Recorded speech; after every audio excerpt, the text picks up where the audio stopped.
This is Luke chapter 20, and it's verse 1 to 8.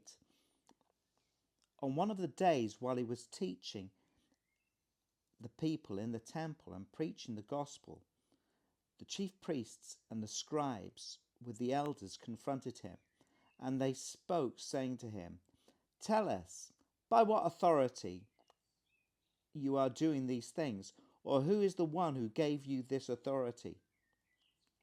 Jesus answered and said to them, I will also ask you a question, and you tell me, was the baptism of John from heaven or from men? They realized amongst themselves, saying, if we say from heaven, he will say, why did you not believe him? But if we say from men, all the people will stone us to death, for they are convinced that John was a prophet.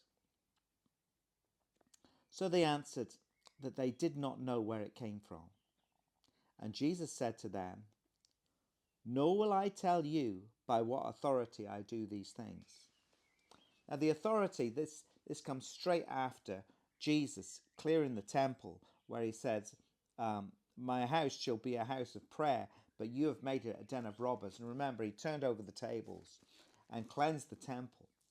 And now the Pharisees, it says the chief priests and the scribes. So the chief priests, this is the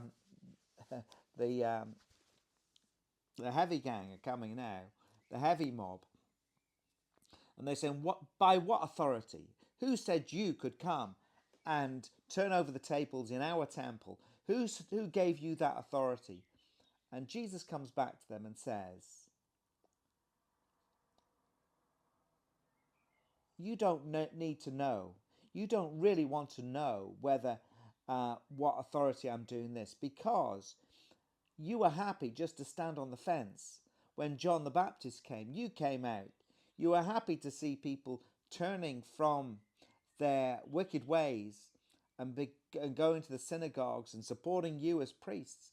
But you were never baptized. Now, you tell me, nail your colours to the past. Tell me, was it from heaven or was it from men?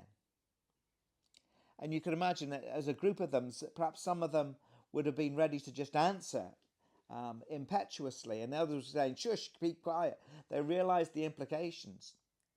They realised the implications because that Jesus would say, well, why didn't you get baptized if they say it's from heaven?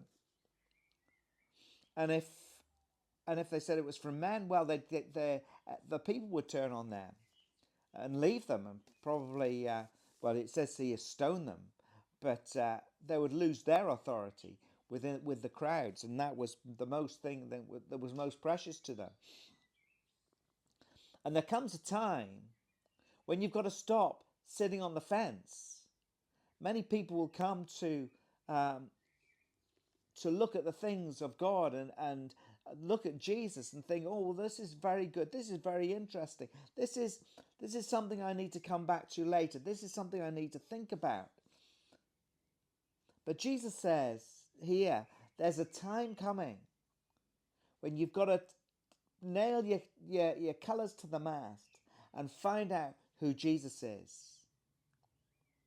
Either he is the Son of God and God commands you to follow him, or go away, do something else, find the truth somewhere else. You have to nail your colours to the mast.